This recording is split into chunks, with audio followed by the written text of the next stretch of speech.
नमस्कार दोस्तों, railway related और एक नई जानकारी के साथ आप लोगों का स्वागत है।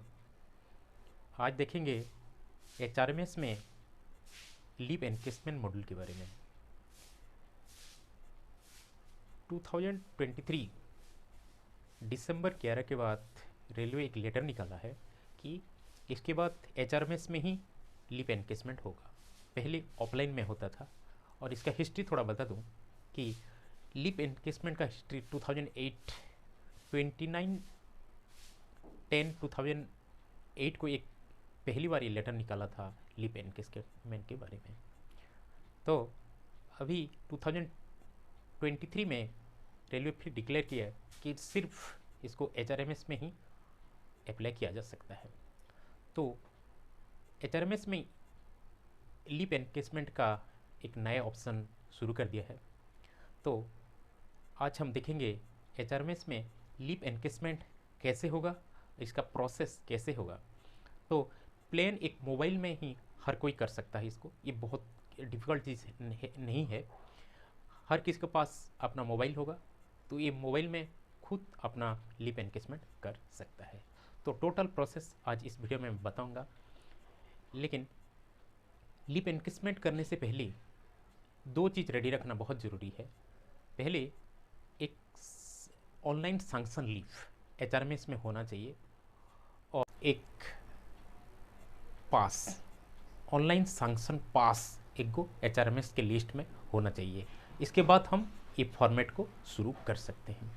तो अगर आप ये मेरे चैनल में नए हैं तो ये चैनल को सब्सक्राइब कीजिए, क्योंकि मैं इस चैनल में एचआरएमएस के बारे में, आरईएसएस हो या फिर इनकम टैक्स फाइल के बारे में वीडियो लाता रहता हूँ। आप कोई भी जानकारी इनकम टैक्स रिटर्न हो या फिर एचआरएमएस हो, मेरे कमेंट बॉक्स में लिख सकते हैं और मेरे को भेज सकते हैं। मैं इसके बारे में वीडियो बना दूंगा। कई लोग हम लोग में सोचते हैं कि many of us think that it is very difficult to file income tax return, but I think it's no, anyone can file income tax return if he has few knowledge on taxation and few knowledge on computer. Then he can easily file income tax return and he can save money. So just here it is single things to praise कि आप HRMS के लिए आप plane mobile में कर सकते हैं, लेकिन इनकम टैक्स रिटर्न के लिए एक लैपटॉप का होना बहुत ज़रूरी है, क्योंकि इसमें बड़ा फाइल होता है और मोबाइल में नहीं होता है। तो आज देखेंगे लीव एनकेसमेंट। तो मैं मोबाइल में शुरू करता हूं। आप साइड में देखिए मोबाइल की स्क्रीन कैसे। ब्राउज़र पहले आप कर दीजिए। किसी एक मैंने गूगल में गया और एचआरएमएस को लॉगिन कर दिया।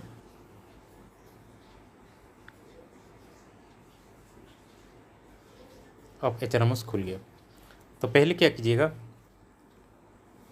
यहाँ मैं खोल के रखा हूँ। पहले आप मोबाइल में आप जब कर रहे हैं तो ये देखिए, ये एरो में पहले क्लिक कीजिए। एरो में क्लिक करने के बाद यहाँ आपको मेन्यू मिल जा रहा है, dashboard, cadre management, on boarding, leave management. तो हमारे एनकेसमेंट के लिए लीव मैनेजमेंट में हम क्लिक करेंगे। लीव मैनेजमेंट में क्लिक करने के बाद आपको ऐसा एक इंटरफेस देखने को मिलेगा। Leave management, application, new leave application, application for leave encashment. तो हम एप्लीकेशन फॉर लीव एनकेसमेंट में हम टच करेंगे। टच करने के बाद लीव एनकेसमेंट फॉर्मेट ओपन हो जाता है। इसके बाद हम नीचे जाएंगे।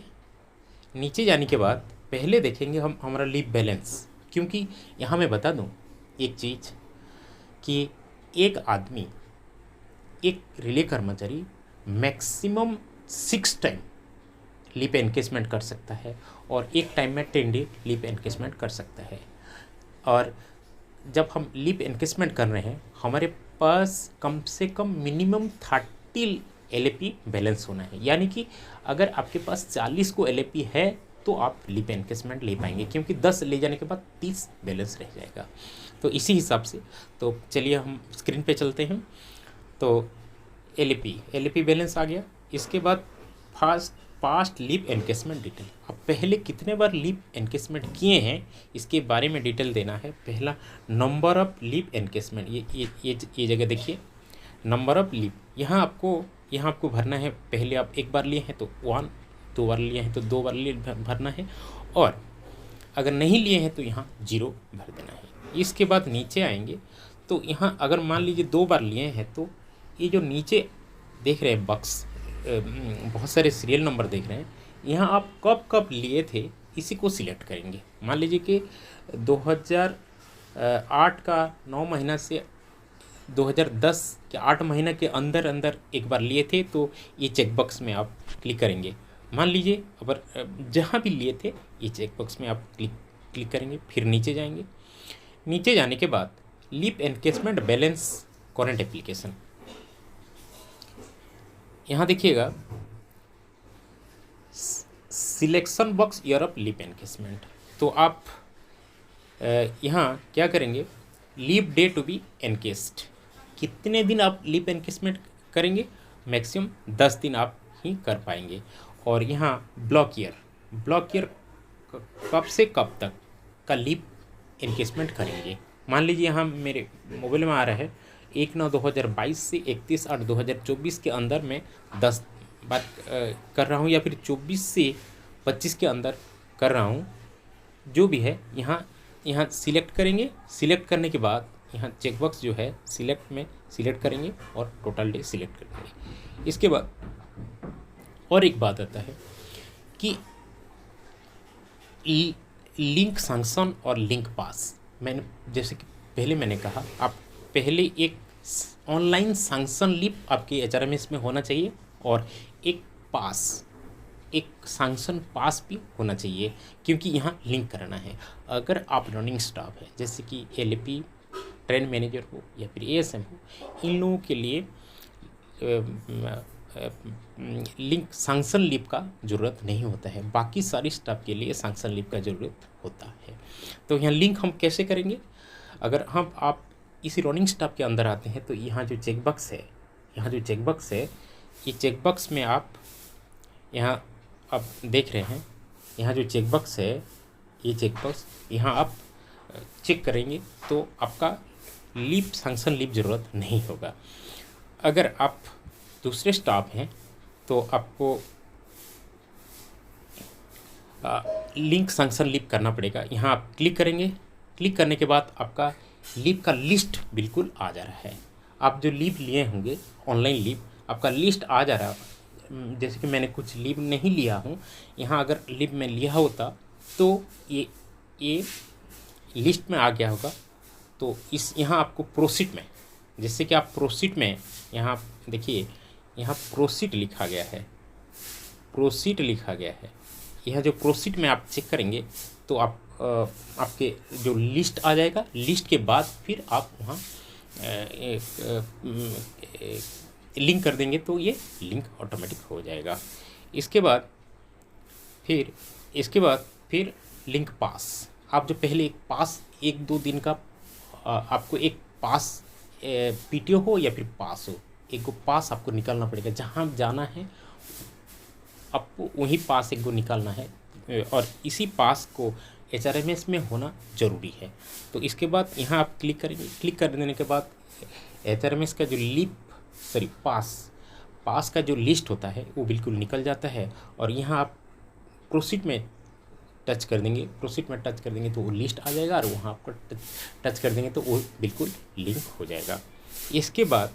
इसके बाद यहाँ एक चेकबॉक्स है, यहाँ देखिए एक चेकबॉक्स है। यहाँ एक चेकबॉक्स में आप डिक्लेयर कर देंगे कि मैं ये जो बोल रहा हूँ ये सारी बिल्कुल फैक्ट है। इसके बाद आप नीचे जाएंगे, फॉरवर्डिंग एप्लीकेशन टू। अक्सर ये फॉरवर्डिंग एप्लीकेशन टू जिसके पास आपको फॉरवर्ड करना है, जैसे कि मान लीजिए इंजीनियरिंग डिपार्टमेंट का है तो इंजीनियरिंग क्लर्क को, बिल क्लर्क को आप जब करेंगे तो यहाँ सिलेक्ट कर देंगे तो वहाँ हम टच कर देंगे तो वहाँ बिल क्लर्क का अगर HRMS ID आपको पता है तो वहाँ आपको ID फिलअप कर देना है। नहीं तो आप उनके नाम का 1-2 कैरेक्टर आप यहाँ टाइप कर देंगे तो आप यहाँ उनका HRMS आईडी आ जाएगा, वहाँ आप लिंक कर। इसके बाद आप इसको सबमिट, एप्लीकेशन सबमिट, यहाँ आप देखिए एप्लीकेशन सबमिट आ रहा है, तो ये एप्लीकेशन सबमिट आ रहा है, तो यहाँ आप सबमिट कर देने के बाद ये बिल्कुल सबमिट हो जाएगा। तो ये थी प्रोसेस। आशा करता हूँ आपको समझ में आ गया होगा। ऐसे नए जानकारी के लिए मेरे चैनल को सब्सक्राइब कीजिए, कमेंट कीजिए, लाइक कीजिए, शेयर कीजिए। नमस्कार।